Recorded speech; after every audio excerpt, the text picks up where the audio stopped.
Ministerios Ebenecer presenta la Biblia, palabra infalible, desde el Auditorium de Iglesia de Cristo Ebenecer, Zona 5, Ciudad de Guatemala.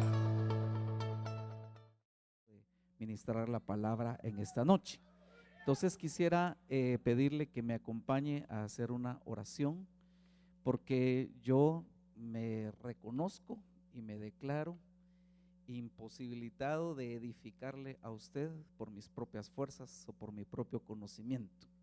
Necesitamos que sea el Santo Espíritu de Dios el que nos hable, y eso es lo que yo le voy a pedir, que me ayude a que pidamos al Padre, ¿verdad? Que Él envíe la unción de su Santo Espíritu para que seamos edificados por medio de la palabra. Amén. Padre, en el nombre de Jesús nos presentamos hoy delante de ti, agradecidos, Señor, por una oportunidad más que tenemos de estar en tu casa, de estar en tu presencia, pero además de agradecerte, Señor, el privilegio de estar en tu casa, venimos reconociéndonos necesitados de ti, no necesariamente para expresarte nuestras necesidades materiales, sino más bien nos reconocemos necesitados de tu palabra, necesitados de oír tu voz, esa palabra, Señor, que es como un alimento para nuestra vida, esa palabra que es como el agua que lava las manos y los pies del sacerdote, habilitándole para entrar al santuario a ejercer el sacerdocio. Pero también, Señor, necesitamos esa palabra como trigo, como fuego, como martillo, Señor. Por lo tanto, te rogamos que sea la unción de tu Santo Espíritu la que se manifieste en esa forma pentagonal que tú has designado, una unción apostólica, una unción profética, una unción evangelística, una unción pastoral y una unción magisterial, para que cada uno de nosotros reciba la porción necesaria y que seamos mutuamente edificados. En el nombre de Jesús te rogamos también por nuestro apóstol, donde él se encuentra en este momento. Te rogamos que lo bendigas, que lo uses, que bendigas y guardes su casa mientras él está fuera, y te rogamos que la misma unción, el mismo amor por tu palabra y por tu obra que has puesto en él, que ese mismo amor se manifieste en medio de nosotros en esta noche. Gracias, Señor, en el nombre de Jesús, amén y amén. Gloria a Dios. Dele un aplauso fuerte al Señor. Bien, yo quisiera compartir con usted algunos pensamientos que el Señor ha puesto en mi corazón desde hace varios días atrás.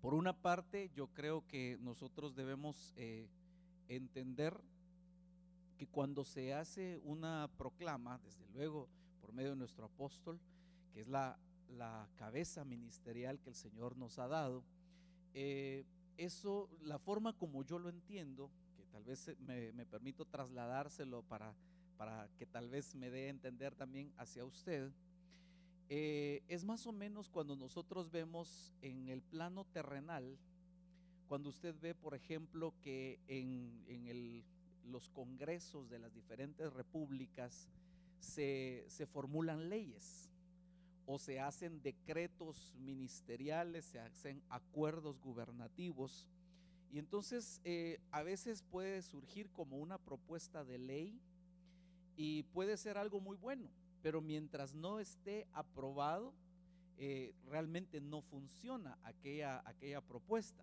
Entonces tiene que ser formulada una ley, un decreto, tiene que ser anunciada, y eso es lo que vendría a ser prácticamente la proclama. Y una vez que ha sido anunciada, y así como usted habrá visto en varios documentos que dice comuníquese y cúmplase, es como entra en vigor aquel acuerdo, aquella ley, y crea un marco jurídico por medio del cual se va a regir determinada situación. Déjeme ponerle un ejemplo. Yo no soy abogado ni nada que se le parezca, ni siquiera huizache, hermano, pero déjeme explicarle cómo entiendo yo más o menos esto. Es como, supóngase usted cuando se creó la ley de tránsito, por ejemplo. El objetivo es regular el tránsito tanto vehicular como peatonal en una ciudad. Pero mientras aquello no ha sido anunciado, no tiene vigencia, no tiene valor alguno, y pues prácticamente nadie se rige por esa ley o por ese conjunto de normas que van a entrar en vigor. Pero cuando es anunciado, entonces ya cobra un valor y rige muchas cosas, y el que no se sujeta a esas leyes, pues obviamente va a tener algún tipo de sanción, algún tipo de castigo, según sea el caso, ¿verdad? No sé si me doy a entender con este ejemplo, pero ahora le quisiera platicar teniendo ese ejemplo, siempre pensando en el plano jurídico. Entonces, cuando entra en vigor un nuevo decreto, una nueva ley, sobre todo los abogados, ¿verdad? Los juristas, ellos tienen que documentarse, ellos tienen que estudiar aquel nuevo decreto, aquel nuevo mandamiento, porque ellos son los que de alguna forma también van a tener que orientar a sus clientes, a sus defendidos, a la gente que los busque como profesionales, para poder asesorarles en cómo aplicar aquellas cuestiones. Entonces, por eso es que nosotros necesitamos también, cuando es dada una proclama, necesitamos también nosotros indagar, informarnos, documentarnos, entender cuáles son las leyes que están entrando en vigor, por decirlo de alguna manera, ¿verdad? Porque eso es lo que va a regular nuestra vida. No le digo durante los 365 días del año 2019, sino a partir del 1 de enero del 2019 entra en vigor esa ley, digámoslo así, porque es un decreto apostólico, ¿verdad? Es una proclama profética en el sentido que anuncia, declara lo que va a venir. Pero es un decreto apostólico en el sentido que también es como que creara también en el ámbito espiritual un marco jurídico que nos va a regir nuestro caminar en el Evangelio a partir de esa fecha. ¿Me explico con este ejemplo, hermano? Amén. Bueno, entonces definitivamente nosotros necesitamos entender de qué se trata esto que ha sido proclamado sobre nosotros. ¿De qué se trata esto del renuevo? Porque desafortunadamente algunas personas, quizás porque ellos pues no tienen la fe suficiente como para creer que esa bendición sea también para ellos, o por diferentes motivos, pero algunos piensan que esto como que fuera una cuestión de moda, como que fuera una cuestión que se nos ocurrió en una noche de desvelo y entonces ya se volvió una costumbre cada año hacerlo. Pero realmente usted y yo entendemos que no es así, sino que esto es algo que tiene un peso espiritual sobre nuestra vida, y que así como una ley puede cambiar la forma de conducirnos en la ciudad, este decreto apostólico también puede cambiar la forma de conducirnos nosotros en el reino de Dios. Amén. Entonces yo quisiera ahondar un poquito en un par de cosas. Lo primero, quisiera solo a manera de referencia poner como una base de lo que yo quiero platicar. Nuestro apóstol nos ha estado explicando o mencionando, por lo menos, porque realmente solo es tan vasto este tema que no alcanza el tiempo para explicar en detalle cada uno de estos términos, pero él nos ha explicado que solo en el Antiguo Testamento, en el idioma hebreo, que usted sabe que el Antiguo Testamento fue escrito originalmente en idioma hebreo, solo allí encontramos por lo menos estas 23 palabras hebreas, estas 23 palabras diferentes que se traducen renuevo. Y como hemos insistido en más de alguna oportunidad, el hecho de ponerlo de esta manera no es como pretendiendo hacer alarde de conocimiento de otros idiomas, sino sencillamente es para que usted pueda corroborar lo que le estamos predicando, y que usted tenga una base también para usted también documentarse y conocer aquellas bendiciones que a partir del 1 de enero están en vigencia para su vida espiritual. Entonces, de estas tres, tal vez yo le voy a ir mencionando rapidito algunas cosas. De estas tres, nuestro apóstol nos ha estado hablando por lo menos de esta. Ahí déjeme ver, aquí está. Amir, Ben y Samir. Y bueno, yo quisiera ahondar en alguna de ellas, pero también quisiera hacer referencia a lo que el hermano Ramirito Sagastú me estuvo predicando el día lunes, porque él estuvo enseñando acerca de esta palabrita que aparece acá, que vaya usted a saber cómo se pronuncia, hermano, pero ahí usted léala como pueda, la número 6631 de la concordancia Strong. Y bueno, de eso es de lo que yo le quiero platicar un poquito en un momento. Entonces, déjeme ver acá, quisiera primero, para poner la base, quisiera referirme primero a lo que nuestro apóstol estuvo ministrando principalmente el domingo recién pasado. Entonces, mire esto, por ejemplo, este es el libro de Isaías, capítulo 25, versículo 5, según la Reina Valera 1960, dice: como el calor en lugar seco, así humillarás el orgullo de los extraños, y como calor debajo de nube, harás marchitar el renuevo de los robustos. Entonces, realmente no me quiero detener tanto acá, porque cuando usted ve el contexto de lo que aquí se está diciendo, pues realmente no parecería en sí una bendición. Y de hecho, más que todo, está hablando de cuando el Señor está, prácticamente está hablando del día de la venganza del Señor, está hablando de la tribulación. De hecho, en el capítulo anterior, el capítulo 24, es cuando el Señor está hablando cómo Él va a conmocionar la tierra a tal punto que se va a tambalear como un borracho, dice el capítulo 24 de Isaías. Y entonces el capítulo 25 sigue hablando más o menos del mismo contexto, dándonos a entender cómo el Señor es el día de la venganza. El Señor va a cobrar venganza de sus enemigos. Y entonces ahí está hablando de eso realmente, de la venganza sobre sus enemigos, y por eso dice que va a humillar el orgullo de los extraños y va a marchitar el renuevo de los robustos. Otras versiones dicen el renuevo de los arrogantes, y así de diferentes maneras. Pero básicamente lo que yo quiero resaltar acá es que esta palabra renuevo, nuestro apóstol nos explicaba, es la palabra Samir, que aparece con el numeral 2158 de la concordancia Strong. Ahora, aquí yo quiero hacer un pequeño paréntesis, sobre todo por si alguien tiene en este momento acceso a su Biblia King James, a los números de Strong, porque muy probablemente si usted tiene la versión King James y usted consulta allí, no le va a aparecer el número 2158, sino le va a aparecer el número 2159. Entonces, eso solo le explico rápidamente porque no es ese el propósito, realmente no me quiero detener tanto allí, solo aclarar ese puntito. Y es porque la traducción King James está basada en un texto hebreo que se conoce como la Biblia hebraica stuttgartensia, que es una traducción que presentaron en Alemania, en la ciudad llamada Stuttgart, y de allí viene el nombre. Biblia hebraica es el texto hebreo y fue publicada en la ciudad alemana llamada Stuttgart.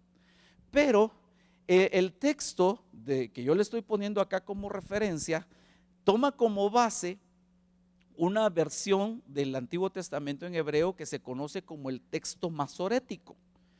Entonces, en la Stuttgartensia aparece la 2159 y es la única vez que aparece ese número. Pero en el texto masorético aparece 2158 y aparece más veces. Ok, cierro el paréntesis porque repito, esto no es clase de hebreo ni nada que se le parezca, ¿verdad? Solo quiero resaltar o reforzar lo que ya nuestro apóstol estuvo mencionando. Entonces resulta que esta palabra, que aquí se tradujo renuevo, es la palabra esta hebrea Samir, el numeral 2158. Ahora, lo interesante de esto es que esta misma palabra hebrea aparece en este otro texto, segundo libro de Samuel, capítulo 23 y versículo 1, en donde dice: estas son las últimas palabras de David. Declara David, el hijo de Isaí, Y declara el hombre que fue exaltado, el ungido del Dios de Jacob, el dulce salmista de Israel. Ahora, resulta que esta palabra, yo incluso por eso se la puse con letra cursiva y con otro color, porque esta palabra que aquí se tradujo salmista es exactamente la misma palabra que se tradujo renuevo en Isaías 25:5. Entonces de allí nosotros entendemos que en el sentido espiritual vienen a ser sinónimos renuevo y salmista. Y cuando usted investiga un poquito más acerca de esta palabra, es bien interesante porque literalmente esta palabra lo que significa es una canción. En otras palabras, déjeme planteárselo de esta manera. Quizás los traductores, al no tener una forma más clara de expresarlo, dijeron, bueno, aquí está hablando del salmista. Otras versiones dice el dulce cantor, pero literalmente la palabra significa canción. Entonces es como que dijera que David era el ungido del Dios de Jacob y era la dulce canción de Israel. Es decir, no era él solamente un cantor, él mismo era la canción. Era el que adoraba, era el olor fragante que subía delante del Señor. Y claro, yo con esto me recordaba, usted seguramente recordará, hay un canto que hemos cantado aquí en varias oportunidades, cuando dice, ¿cómo podré pagar tanto favor? Pues antes mi vida era un lamento, pero ahora es una nueva canción que vengo a entregarte con todo mi corazón, ¿verdad? Entonces, denle un aplauso fuerte al Señor. Y ahorita vamos a seguir. Entonces, tratando, insisto, de entender este decreto apostólico que hemos recibido, lo que nosotros estamos recibiendo es que a partir de esta proclama, a partir de que fue anunciado este decreto apostólico y entra en vigor en nuestra vida, esto nos va a conducir a que usted y yo, al recibir esa proclama de renuevo, que es sinónimo espiritual de este término que estamos hablando, entonces su vida y la mía, el propósito es que se conviertan en una nueva canción. Repito, no solamente que seamos cantores, porque mire hermano, incluso una persona puede cantar algo sin que necesariamente esté expresando lo que verdaderamente tiene en su corazón. Sobre todo, mire, por ponerle un ejemplo, perdón el ejemplo que voy a poner, pero usted puede ver, por ejemplo, los cantantes del mundo.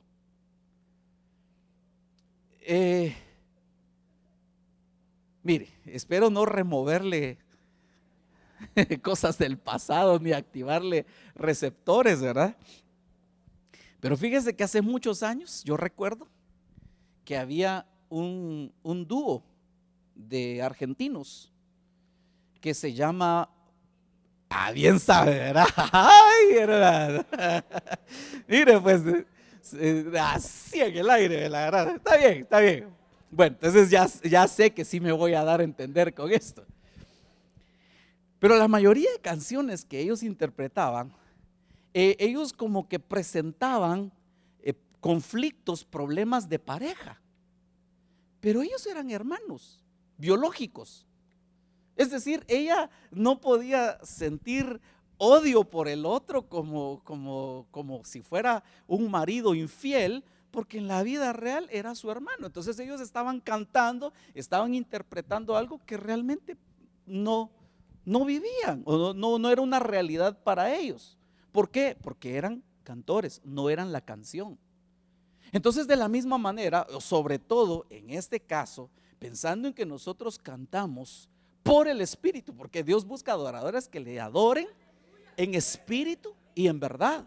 Entonces, cuando usted y yo cantamos por el Espíritu, no es solamente que usted es un cantor. Usted es la canción, usted es ese olor fragante que agrada el corazón de Dios y le desprende una bendición sobre su vida. Amén.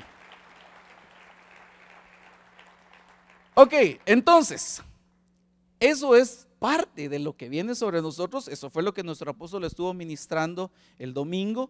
Y repito, eso quiere decir entonces que parte de los resultados que debemos esperar nosotros en nuestra propia vida a partir de esta proclama es que nosotros seamos una canción, un cántico de amores para nuestro Dios. Ok, entonces yo quiero poner acá una pausa a este aspecto.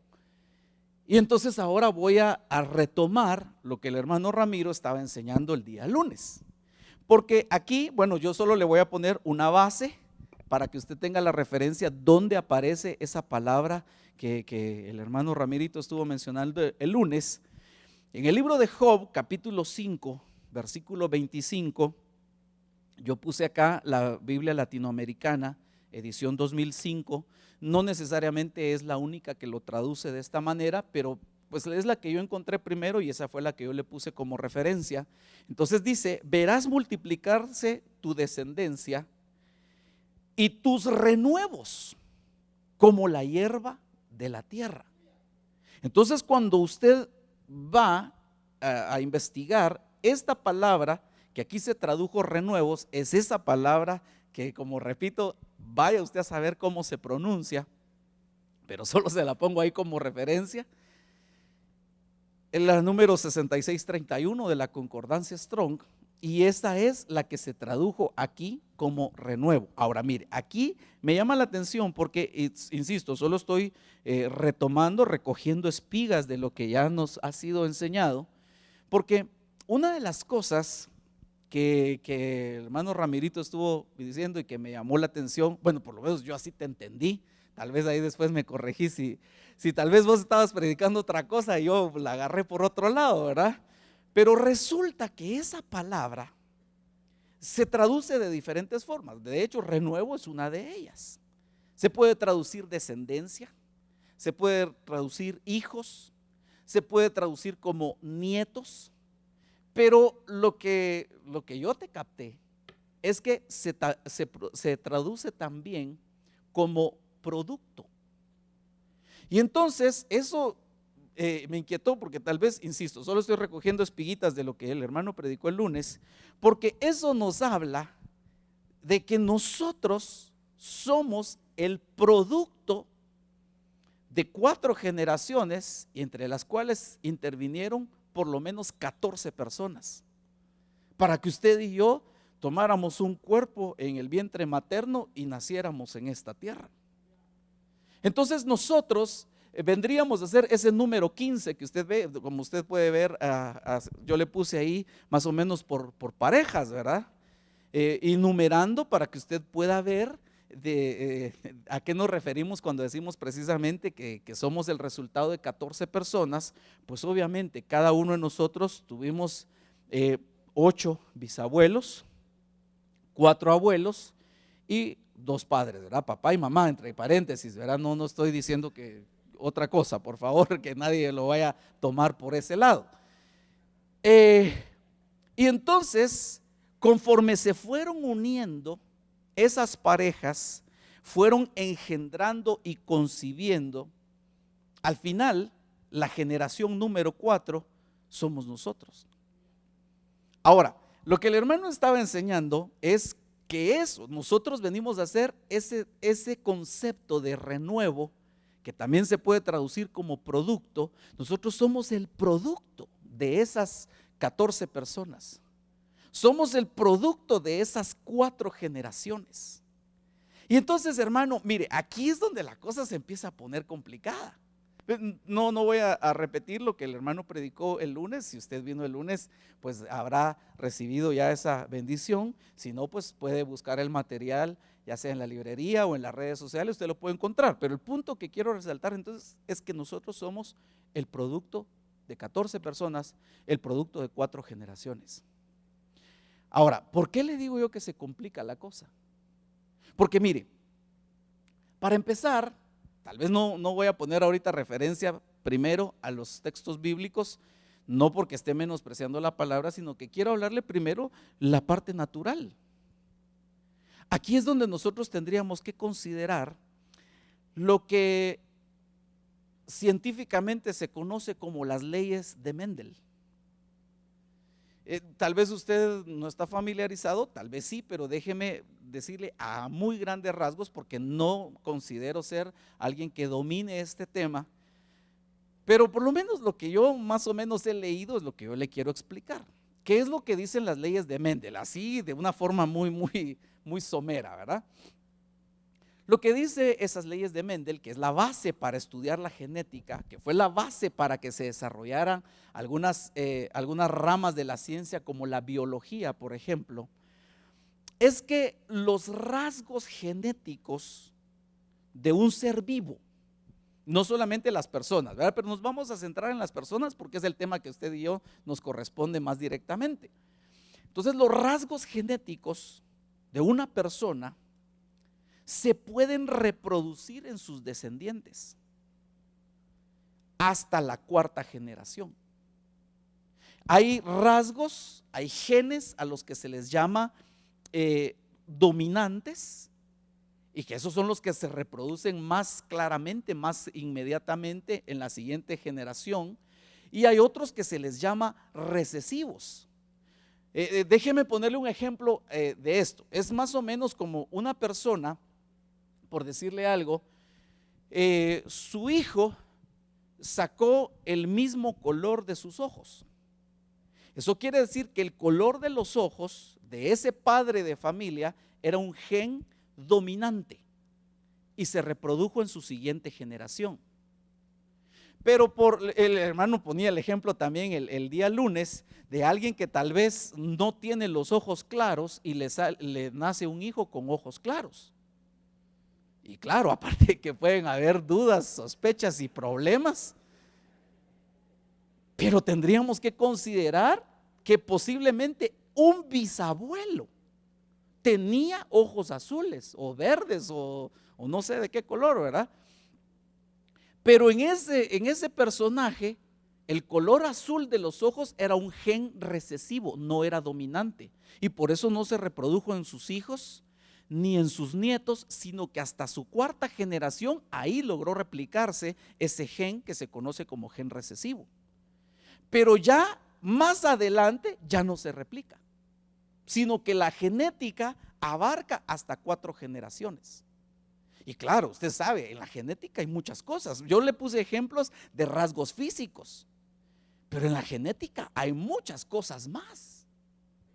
Pero bueno, no me quiero detener tanto en ese punto. El otro aspecto por lo cual yo le digo que esto se pone bien complicado es porque no podemos dejar de mencionar lo que dice el mismo Señor en el libro de Éxodo capítulo 20 y versículo 5, tal vez solo se lo menciono porque no lo tengo aquí a mano en la presentación, pero en ese capítulo, bueno, tal vez, mire, le voy a leer desde el versículo 4. Mire lo que dice: no te harás ídolo, versículo 4, Éxodo 24, no te harás ídolo ni semejanza alguna de lo que está arriba en el cielo, ni abajo en la tierra, ni en las aguas debajo de la tierra. No los adorarás ni los servirás, porque yo, el Señor, tu Dios, soy un Dios celoso, que castigo la iniquidad de los padres sobre sus hijos y aún sobre la tercera y la cuarta generación. Eso quiere decir, permítame hacer aquí solo para más o menos representar esto. Supóngase usted que este personaje, cualquiera, pongamos este aquí, el número 4, era idólatra. Porque hermano, a todas luces está hablando ahí de idolatría. Entonces, si él era idólatra, ha de saber usted que la idolatría es iniquidad. Claro, perdón, tengo que hacer otro paréntesis, solo para recordar esto. En la Biblia se deja ver claramente que hay 3 niveles de ofensas contra el Señor: la transgresión, el pecado y la iniquidad. Entonces, cuando alguien comete un pecado, el castigo que amerita ese pecado, pues va a caer sobre él, no sobre sus generaciones. Pero cuando comete iniquidad, es decir, el grado más alto de ofensas en contra del Señor, el castigo que amerita esa iniquidad no cae solo sobre él, sino que cae también sobre los hijos, cae sobre la tercera y aún sobre la cuarta generación. Entonces aquí ya no estamos hablando solamente de cuestiones genéticas, porque el castigo no es algo genético, sino que esto es algo en donde el Señor está, porque la Biblia dice claramente, me parece que en este mismo pasaje es donde Él dice, en donde Él no va a tener por inocente al que es culpable. Dios es misericordioso, pero Él claramente está, mire hermano, como dice nuestro apóstol, ¿verdad? En guerra avisada no hay muertos. Él está diciendo claramente, no hagas tal cosa, porque si la haces, yo soy un Dios celoso y el castigo de una iniquidad va a caer puede caer hasta la cuarta generación. Entonces, bueno, insisto, de eso estuvo hablando el hermano Ramiro el día lunes, que era un tema familiar, pero yo estoy recogiendo espigas de los dos temas, porque entonces aquí es donde yo le quiero hablar de lo que nuestro apóstol estuvo enseñando y complementarlo, o mejor dicho, concatenarlo con lo que el hermano estaba predicando el día lunes. ¿Por qué razón? Porque dentro de lo que el apóstol estuvo enseñando el día domingo, él nos puso este versículo. Libro de Josué, capítulo 7, versículo 18 y 19, en donde dice, mandó acercar su casa hombre por hombre, aquí está hablando desde luego de Josué, y fue designado Acán, hijo de Carmi, hijo de Sabdi, hijo de Sera, de la tribu de Judá. Entonces Josué dijo a Acán, hijo mío, te ruego, da gloria al Señor, Dios de Israel, y dale alabanza, y declárame ahora lo que has hecho, no me lo ocultes. Entonces, permítame refrescarle la historia por si usted no la recuerda, o por si hay hermanos recién convertidos que tal vez no están familiarizados todavía con esta historia. Resulta que el pueblo de Israel, está entrando a la tierra de Canaán, a la tierra que el Señor les había prometido. La primera ciudad con la cual ellos se enfrentan se llamaba Jericó, y la instrucción que el Señor les dio era que tomaran aquella ciudad, pero que no tomaran nada de esa ciudad para ellos mismos. Todo iba a estar dedicado al anatema, se le llama en el término hebreo, que viene a ser como algo que está dedicado para una destrucción, para ser destruido. Claro, eso tiene otro simbolismo, un montón de enseñanza, pero solo quiero enfocar este aspecto. Y entonces resulta que este personaje, Acán, él no obedeció la voz del Señor, y él sí tomó cosas para él mismo. Tomó un manto babilónico, un ciclo de plata, me parece que es lo que dice, y un lingote de oro, y se los llevó a su casa y los enterró en su tienda. Y entonces, porque hermano, para Dios no hay nada oculto. Y entonces, aunque supuestamente nadie del pueblo se había dado cuenta, pues Dios sí se dio cuenta. Y claro, la siguiente batalla ellos la perdieron, y Josué, el ungido de Dios, el siervo de Dios que estaba al frente, se derrama en llanto delante del Señor y le dice, ¿por qué? ¿Por qué pasó esta derrota? Y entonces el Señor le dice, lo que pasa es que pecaron. Les dije que no tomaran del anatema y tomaron. Y entonces es cuando pasa esta situación. Entonces empiezan a llamar familia por familia, y entonces aquí aparece Acán, el que tomó lo que no debía haber tomado. Pero lo interesante de esto es que cuando Josué lo está confrontando, si usted quiere verlo de esta manera, la prueba de aquel varón era que le diera gloria al Señor y que le diera alabanza, y él no pudo. Entonces, claro, esto es lo que nuestro apóstol decía el día domingo, ¿verdad? Tiene que haber una restauración de la alabanza, porque la palabra Samir nos habla de cánticos, nos habla de canción, nos habla de una restauración del tabernáculo caído de David, que fue lo que él estuvo ministrando. Pero tenemos que considerar que alguno o algunos podrían no alcanzar esa bendición. ¿Pero por qué razón? Y es que aquí es donde yo veo la relación entre los dos temas que le estoy diciendo. Porque aquí el que se echó el clavo fue mire hermano, Acán. Pero qué casualidad, ¿verdad? Entre comillas, que el versículo 18 nos deje un registro exacto de su pedigrí, diría alguien, ¿verdad? De sus ancestros. Porque entonces, déjeme, más o menos imitar aquí los colores que teníamos teníamos en el otro, la otra diapositiva. Él era hijo de Carmi. Carmi era hijo de Sabdi. Sabdi era hijo de Sera, y todos ellos eran de la tribu de Judá. Qué casualidad, ¿verdad? Entre comillas, que el Señor nos deje un registro exacto de las 4 generaciones de las cuales Acán era el producto. Era la palabrita esa 6631 que no sabemos cómo se pronuncia, pero que aparece en Job capítulo 5 verso 25, que se traduce renuevo. Pero que aquí nos deja ver que este hombre era el producto, en este caso, en un sentido negativo. ¿Por qué este hombre no pudo experimentar esa faceta del renuevo, de una canción, de un cántico al Señor, la restauración de la alabanza? ¿Por qué no pudo darle alabanza al Señor?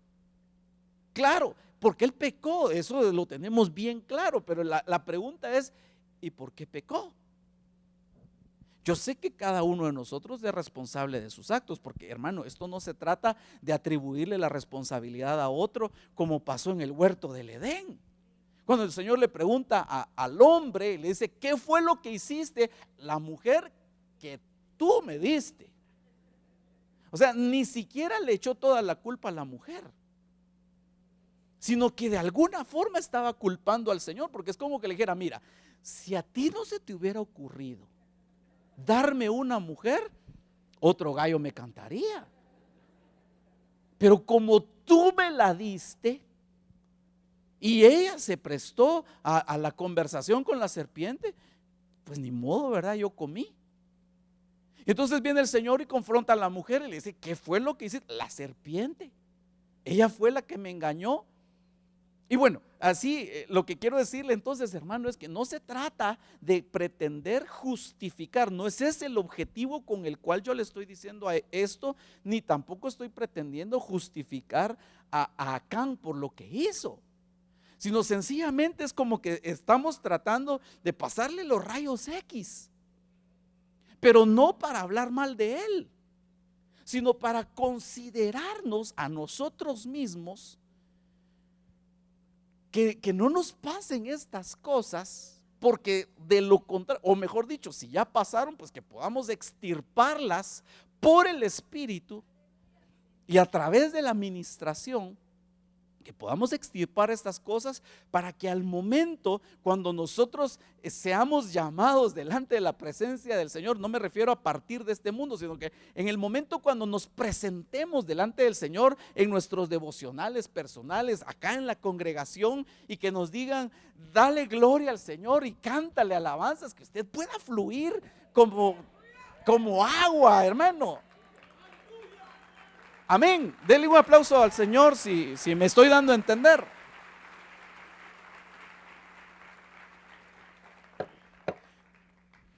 Padre Santo, el tiempo se me terminó. Pero entonces mire, empecemos a considerar esto, porque si no más me voy a tardar y no voy a llegar a nada. Entonces mire, aquí yo le estoy poniendo esto, la tribu de Judá, Y aquí nosotros encontramos esas 4 generaciones. La primera era Sera, la segunda era Sabdi, la tercera era Carmi y Acán era la número 4. Prácticamente, aunque entendemos, solo permítame explicarlo de esta manera, este es el que vendría a ser el numeral 6631. Este era el producto de las 4 generaciones anteriores y no pudo dar un renuevo, no pudo cantar, no pudo alabar cuando fue el momento que tenía que alabar. ¿Pero por qué? Entonces tenemos que considerar lo que pasó antes.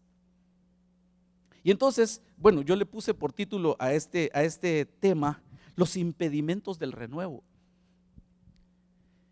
¿Qué cosas podrían impedir que alguien alcance esa dimensión Samir, esa dimensión de renuevo que se refiere a una canción que agrada el corazón de Dios? Y entonces, bueno, claro, pecado, dice mi hermana, pero por eso insisto, yo estoy tratando de concatenar los 2 temas para enfocarle cómo y por qué razón el versículo 18 nos pone las 4 generaciones, de Acán. Entonces, mire, obviamente allí tuvo que ver. ¿Por qué razón habría de ponernos los nombres de los otros? Si el problema hubiera sido solo el pecado de él, que desde luego ya era pues de castigar, pero ¿por qué razón habría de ponernos la referencia de sus 3 generaciones anteriores si no tuvieran nada que ver en el asunto? El asunto es que sí tenían algo que ver, sí trasladaron alguna información genética a la vida de ese hombre. Por eso le hice las chibolitas esas de colores, para que usted vea de dónde sale el número 15, porque eso fue lo que sucedió con él. Pero entonces mire, pues miremos aquí en este versículo aparece como el nombre Sara, pero cuando usted ve el contexto es la misma persona. Sara o Sera es la misma persona, aunque eso tiene una explicación también, ¿verdad? Son 2 significados diferentes, muy parecidos, pero eso tiene una explicación, pero no ese es el punto que yo quiero resaltar. Mire lo que dice acá, Génesis capítulo 38, versículo 28 al 30, dice de la siguiente manera: aconteció además que mientras daba a luz, aquí está hablando de una mujer llamada Tamar, uno de ellos sacó su mano. Es decir, eran gemelos. Esta mujer Tamar estaba embarazada de gemelos, y en el momento del alumbramiento uno sacó la mano y la partera la tomó y le ató un hilo escarlata a la mano diciendo: este salió primero. Pero he aquí sucedió que cuando él retiró su mano, su hermano salió. Entonces ella dijo: ¿qué brecha te has abierto? Y por eso le pusieron por nombre Fares. Después salió su hermano, el que tenía el hilo escarlata en la mano, y le pusieron por nombre Sara, dice acá, o Sera, como usted lo quiera ver. Pero entonces, mire, hermano, que ay, Dios mío, aquí tenemos que explicar muchas cosas. Voy a tratar de hacerlo rapidísimo en los 5 minutos que me quedan. Mire, dice la Biblia, cuando empieza este capítulo 38 de Génesis, empieza diciendo que Judá, el hijo de Jacob, que se convirtió en el patriarca de aquella tribu que está íntimamente relacionada con la alabanza, Judá se apartó de sus hermanos. Se fue de la casa de su padre y se fue a vivir con su amigo Adulamita, y ahí encontró una esposa llamada, no dice el nombre, solo dice que era hija de un hombre llamado Súa. Ella le dio a luz 3 hijos y él, el primero, se casó. Voy así a 100 por hora para tratar de abarcar un poquito acerca de esto. Entonces el primero, que se llamaba era el primogénito de Judá. Él dice que era malo ante los ojos del Señor y el Señor le cortó la vida. Y entonces aquella mujer llamada Tamar quedó viuda. Entonces viene él y le dice al segundo, llamado Onán, le dice: llégate a tu cuñada y cumple con ella tu deber como hermano. Y entonces dice: para levantarle descendencia a tu hermano. Entonces dice que sabiendo él que la descendencia no iba a ser para él, entonces él no dio su semilla para que aquella mujer concibiera, y entonces al Señor le desagradó eso y también le cortó la vida. Y entonces aquella mujer se queda viuda por segunda vez. Entonces viene Judá y por temor, como tenía 3 hijos, se recuerda, ¿verdad? Entonces el más pequeño aparentemente no había terminado de desarrollar, porque él le dice, mira, ¿sabes qué? Le dice a su nuera, quédate viuda en la casa de tu padre y esperemos que crezca el tercero. Y entonces que él le levante descendencia a tu esposo que murió. Pero dice la Biblia claramente que él lo hizo porque tenía miedo de que el tercero también se muriera. Yo creo que él debe haber pensado, a lo mejor esta les está dando bocado a los muchachos, entonces mejor que se quede allá con su papá, ¿verdad? Y aquí miro yo cómo me hago los quites y escondo al patojo, ¿verdad? Bueno, la cosa es que dice que pasó el tiempo y también Judá enviudó, murió su esposa.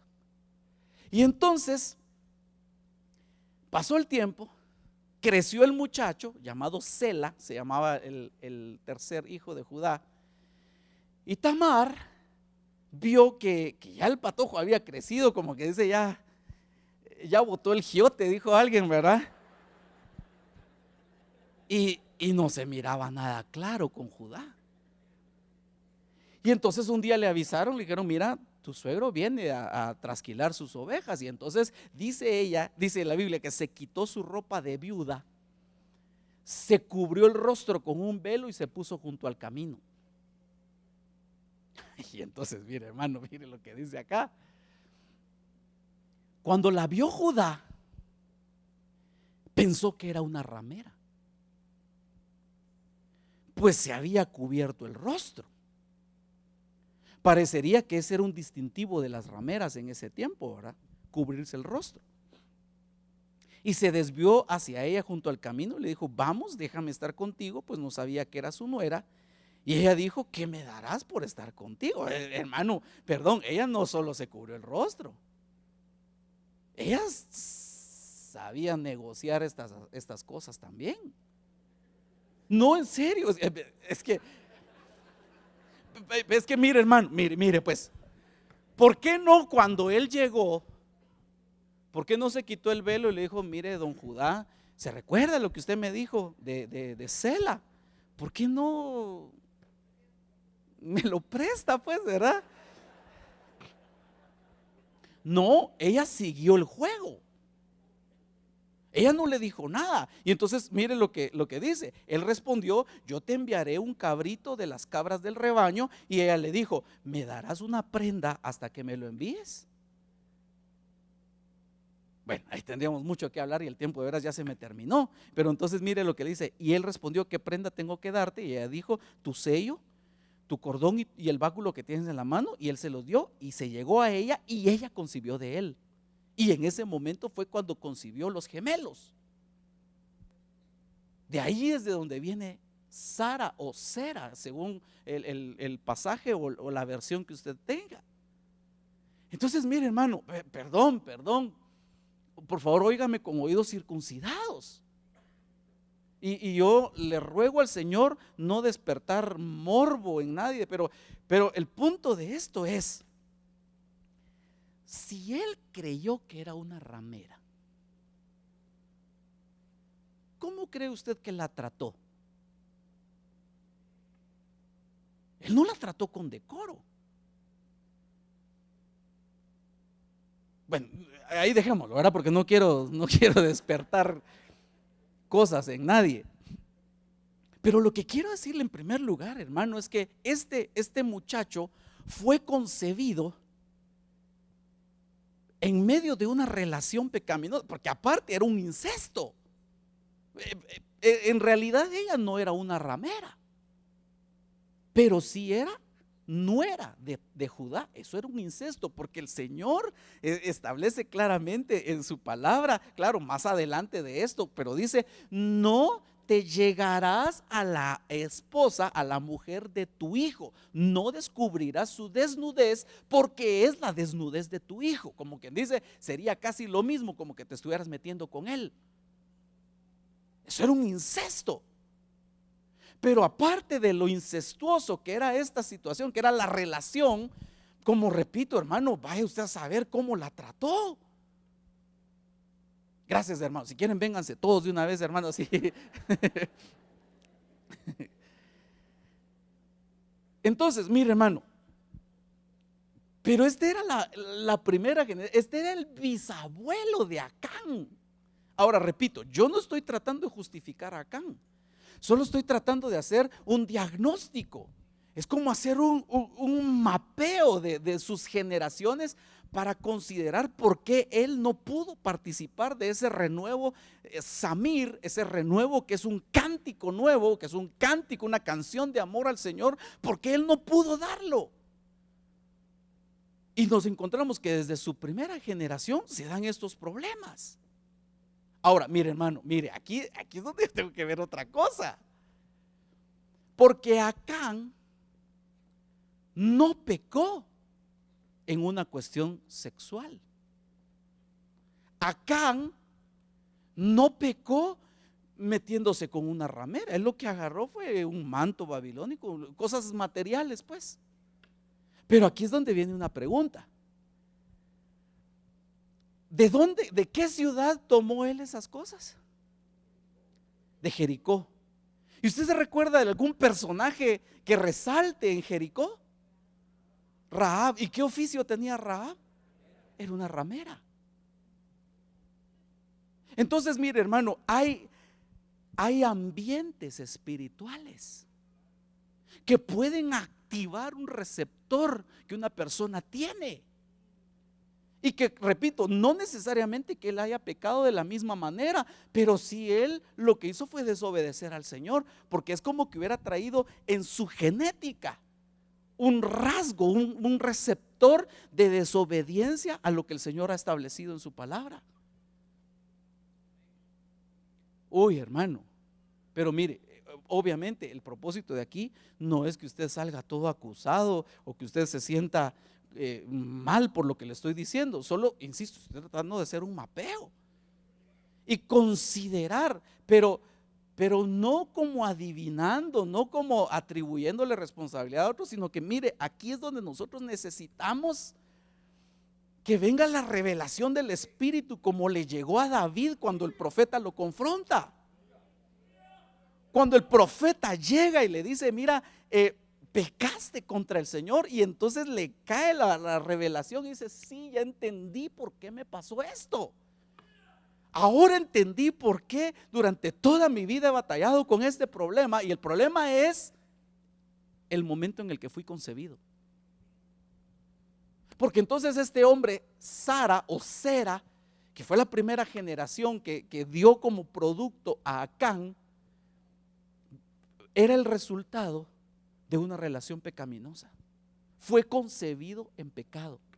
Y claro, aquí tendríamos mucha más tela que cortar, porque mire, la pregunta es, si ya él estaba, bueno, no sé si se puede decir que estaba encajado, como dicen los médicos, ¿verdad?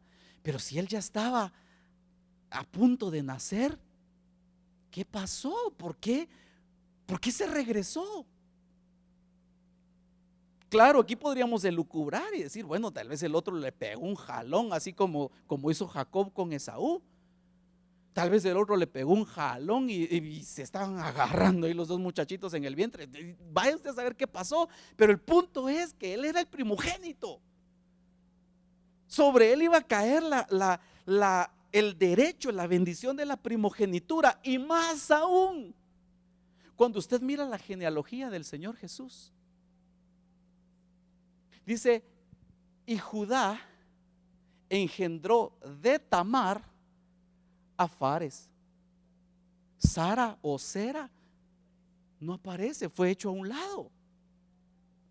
Si él hubiera nacido primero, yo me atrevo a pensar que él era el que hubiera aparecido en la genealogía de Mateo capítulo 1 o la de Lucas 3, pero no apareció. ¿Pero por qué? Porque yo no sé si él cedió ante aquella situación o le pasó algo como lo que dice Oseas 13:13 de Efraín, que dice, es un hijo Bueno, así dice unas traducciones, por favor no me vaya a malinterpretar. Dice, es un hijo tarado, que ya es hora de nacer y él no se prepara para el nacimiento. Yo no sé qué le pasó a este hombre. Pero el punto está en que todo esto, y claro, aquí todavía, hermano, ni siquiera terminé de hablar de Sera, y aquí nos falta todavía Sabdi, nos falta Carmi, y todavía pasarle los rayos X a Acán. Porque mire, entre paréntesis, ya con esto, hoy sí, aquí me despido con esta. Porque mire, por ejemplo, la tercera generación, el padre de Acán se llamaba Carmi. Y claro, algunas traducciones dicen que esa palabra Carmi significa mi viña. Pero otros diccionarios dicen que el significado de ese nombre es un viñador, un jardinero. Es decir, alguien que solo está ocupado en la tierra. Y eso dio como producto a Acán, que no pudo participar del renuevo, que no pudo participar de esa restauración del tabernáculo de David y se la perdió. Pero lo peor de todo es que no solo él, su familia entera fueron eliminados del pueblo. Ahora, insisto, yo no vengo aquí a acusarle, sino es más o menos como diría la sabiduría popular, es como ver que están cortando las barbas del vecino, ¿verdad? Y entonces, si nosotros por el Espíritu entendemos que algo así pudo haber pasado en nuestras genealogías, en nuestra genética, en nuestras generaciones pasadas, ir delante del Señor, claro, insisto, por revelación, porque no se trata tampoco, si es que mire, hermano, viera que mi abuelito, yo me imagino que por ahí viene el clavo, hermano. No, esto tiene que ser por revelación. Y entonces ir delante del Señor a la manera que lo hizo Daniel en Daniel capítulo 9, cuando dice: Señor, ciertamente nosotros y nuestros padres pecamos. Perdona el pecado de nuestros padres. Nuestra es la culpa, nuestra la vergüenza del rostro, porque incluso habiendo pecado tú les enviaste tus profetas y ellos no atendieron a los profetas. Pero es como que él se está poniendo delante del Señor y dice: pero Señor, perdona por favor lo que hicieron. Y cuando él hizo eso, Dios le dio la revelación de las 70 semanas. Pero independientemente cuál haya sido la revelación, lo que quiero decirle es, cuando le llegan a dar la revelación, le dicen: Daniel, eres muy amado en el cielo. Porque tuvo celo por la santidad, y aunque cosas feas de sus generaciones le estaban afectando, él las aborrecía, las rechazaba y le pidió perdón al Señor. Entonces el mensaje en sí que yo quiero trasladarle es que, mire, hermano, poniendo los pies en la tierra, hermano, todos definitivamente tenemos cosas feas de nuestras generaciones, y más aún le puedo decir, antes de venir a Cristo, le aseguro que todos hicimos cosas feas.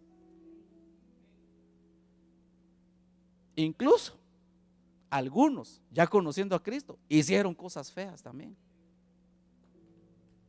Pero si hoy venimos delante del Señor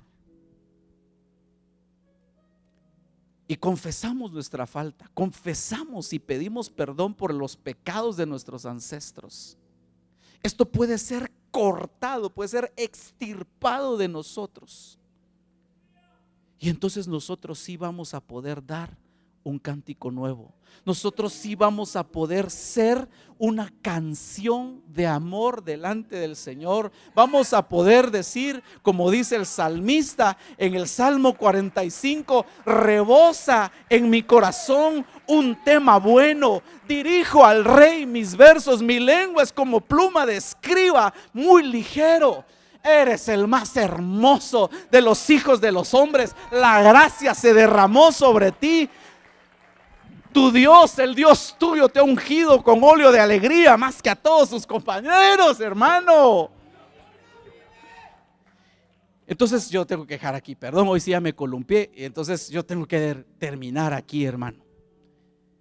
Y entonces quisiera invitarle a que se ponga de pie un momentito, por favor, y que oremos, intercedamos un momento por nuestra familia,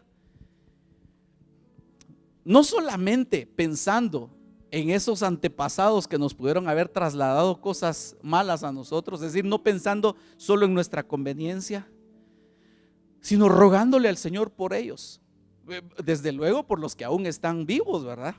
Para que el Señor traiga la revelación sobre ellos y también ellos puedan volver su corazón al único Dios verdadero.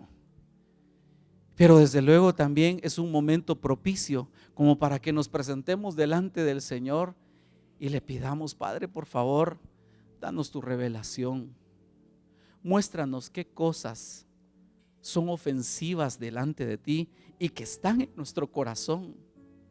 Revélanos, por favor, qué cosas te ofenden, qué cosas no te agradan, y que muchas veces eso puede estar impidiendo que nosotros elevemos un cántico agradable delante de tus ojos. Porque yo quiero ser parte de ese renuevo, yo quiero experimentar esa bendición de cantarte, pero más que cantarte, ser yo una canción para ti. Aleluya, oremos, hermano. Padre, en el nombre de Jesús, te damos gracias. Gracias, Señor, porque tú eres bueno y para siempre es tu misericordia. Con cuánta razón el salmista decía que tu misericordia es mejor que la vida. Porque ¿de qué nos serviría la vida si no pudiéramos disfrutar de tu misericordia? Sería tan solo una existencia destinada a ser destruidos. Pero gracias a tu misericordia y al sacrificio perfecto que tu Hijo Jesucristo realizó en la cruz del Calvario y aún en las partes más bajas de la tierra, sustituyéndonos en todo, es que hoy podemos presentarnos delante de ti. Pero queremos ser íntegros, queremos ser limpios, queremos ser perfectos delante de tus ojos, Señor. Aunque a los ojos de la humanidad, los ojos de nosotros mismos no lo seamos, que de nosotros se pueda decir, como dice tu palabra acerca de Noé, que era perfecto en sus generaciones, era perfecto en su genética. Así queremos ser nosotros, Señor, para que nuestra vida sea un olor fragante para ti, Señor. En el nombre de Jesús, por favor, toca el corazón de aquellas personas que no te conocen, nuestros familiares, nuestros padres, si no te conocen, hermanos biológicos, tíos, primos, todos aquellos que no te conocen, Señor, por favor, alcánzalos. Danos la oportunidad para hablarles de estas verdades extraordinarias. Y también, si aquí en medio de nosotros hay alguien, Señor, toca su corazón. Si hay alguien que quiere entregarle su vida al Señor Jesús esta noche, véngase. Acá me parece que viene alguien. Véngase. Si alguien incluso se alejó, se apartó, así como Judá, que se fue a vivir con el adulamita y se metió en problemas, quizás así pueda ser el caso de alguien que está hoy acá. Véngase. No se quede más tiempo fuera del campamento. Para usted también es la promesa del renuevo. Usted también puede llegar a ser una canción de amor para el Señor. ¿Habrá alguien más que quiera entregarle su vida al Señor Jesús en esta noche? No le estamos hablando de religión. No le estamos invitando a que se vuelva evangélico. Le estamos invitando a que le entregue su vida al Señor para tener una relación personal cada día con Él. Aquí viene alguien más. Démosle gloria al Señor. Y bueno, la invitación está abierta, pero yo quiero también orar, ministrar, bendecirle a usted que es pueblo de Dios, que es hijo de Dios. Aquí viene alguien más. Atiéndanle, mis hermanos, por favor. Si es necesario, movilícense también entre los pasillos para poder atender a las personas que quieran recibir al Señor en su corazón. Pero ahora quiero orar por usted. Quiero ministrarle. A veces no tenemos la capacidad ni el tiempo como para ministrar individualmente a cada uno por las cosas que nos pudieran estar afectando. Pero esta es una ministración. Ahorita yo lo estoy ministrando a usted, no en el cuartito, ¿verdad? Sino que aquí en público, en conjunto, ¿verdad? Pero yo quiero ministrarle, quiero bendecirle. Incluso si alguien quiere venir acá al frente, pues, puede hacerlo con toda libertad. Pero vamos a orar. Perdón, hoy sí ya me extendí demasiado. Vamos a orar. Padre, en el nombre de Jesús, venimos delante de ti, Señor, con un corazón agradecido. Gracias porque un día tu luz llegó a nuestro corazón y nos trasladaste de las tinieblas al reino de tu Hijo amado.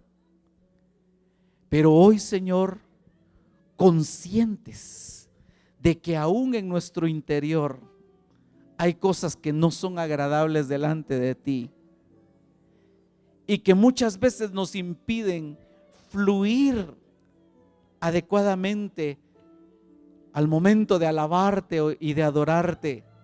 Hoy venimos, Señor, a pedirte perdón, a confesar el pecado nuestro y el pecado de nuestros padres, la iniquidad que cometieron nuestros ancestros y las iniquidades que nosotros mismos hayamos cometido. Hoy, Señor, nos venimos a presentar delante de ti, anhelando que tú extirpes de nuestro corazón, que tú extirpes de nuestra genética todas esas cosas que impiden que el renuevo venga sobre nosotros.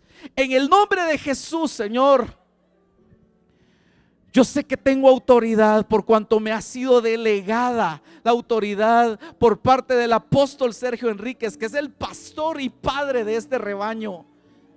No vengo en mi propio nombre, sino vengo enviado y tengo autoridad para proclamar libertad sobre este pueblo. En el nombre de Jesús, yo estoy rociando la sangre del Cordero sobre este pueblo, que hoy está confesando, Señor, reconociendo y pidiéndote perdón, porque anhelamos, Señor, anhelamos ser un olor fragante para ti. Anhelamos que nuestra vida entera sea una nueva canción que podamos derramar, que podamos expresar día con día y agradar tu corazón, que podamos adorarte en espíritu y en verdad. En el nombre de Jesús, yo bendigo a este pueblo.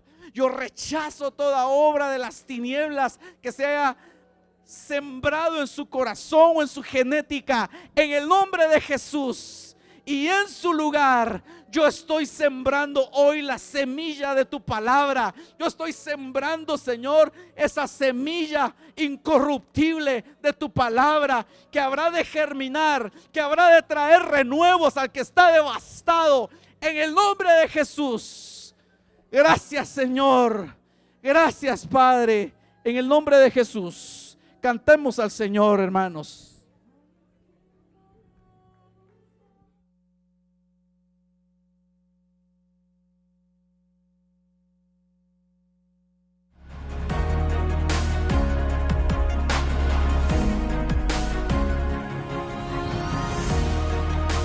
Ministerios Ebenecer presentó